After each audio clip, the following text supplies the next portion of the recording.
கொடநாடுக்கெல்லாம் போகணுங்கிறது போய் நிற்கணுங்கிறதுல அவருக்கு உடன்பாடு கிடையாது. எஸ்சிஎஸ்சிக்கு கொடநாடு போறது உடன்பாடு உடன்பாடு கிடையாது. தலைவா படத்துல ஒருத்தருக்கு அதான் சார் அம்மாகிட்டயும் போய் யாரோ தவறுதலா சொல்லியிருக்கலாம்.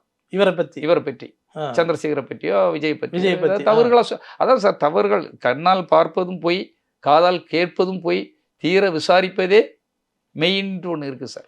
எதுவுமே தீர விசாரிக்கணும் சார். பார்க்கதும் கேட்கதும் அவன் சொன்னான் இவன் சொன்னான் இதெல்லாம் நம்பவே கூடாது சார்.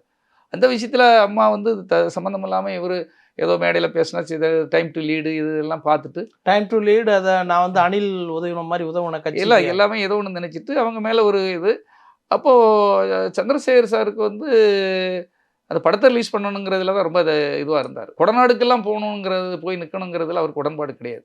அவருக்கு தெரியாம விஜய் போயிட்டார். எஸ்சிஎஸ்சிக்கு கொடநாடு போறது உடன்பாடு கிடையாது. ஆனாலும் அவர் எப்படி அவருக்கு சொல்லாம கிளம்பிட்டாரா? சரி பையன் அவருக்கு படம் தானே சார். அவரும் பெரிய இதுக்கு வந்துட்டார்ல. தலைவா படம் எல்லாம் வரும்போதெல்லாம் பெரிய லெவலுக்கு வந்துட்டார்ல சார். அப்போ எஸ்சிஎஸ்சிக்கு அதுல பெரிய எனக்கு தெரிஞ்ச அவர் கூட தானே இருக்கிற பெரிய உடன்பாடு கிடையாது. தைரியமா நம்ம ஃபேஸ் பண்ணலாங்கிற ஒரு இதில் தான் இருந்தார்.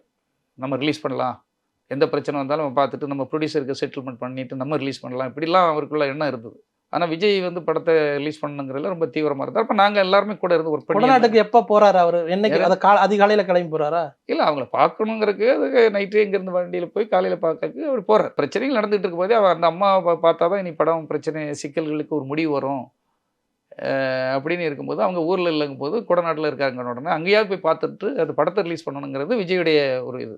நம்ம நடித்த ஒரு படம் நிற்கக்கூடாது, ப்ரொடியூசருக்கோ டிஸ்ட்ரிபியூட்டருக்கோ நாளைக்கு இது தொந்தரவாக இருந்தால் தொடர்ச்சியாக ஒரு தொந்தரவுகள் வரும்போது வியாபார ரீதியாக நமக்கு அது பின்னடைவை ஏற்படுத்துங்கிறதுக்காக அவருடைய எண்ணம் அது. சரி நம்ம அதை பார்த்து முடிக்கணும் அப்படிங்கிறது. ஆனாலும் அதில் குலாப்ஸ் ஆகி கடைசியில் அதுக்கெல்லாம் ஒரு முடிவாகி மாதிரி அதை டைம் டு லீடெல்லாம் எடுத்து ஓகே ஏதோ காம்ப்ரமைஸ் ஆகி படத்தை ரிலீஸ் பண்ணாங்க சார். நானும் அதுக்கான முயற்சிகளில் பின்னால் இருந்து வேலை பார்த்தேன் சார்.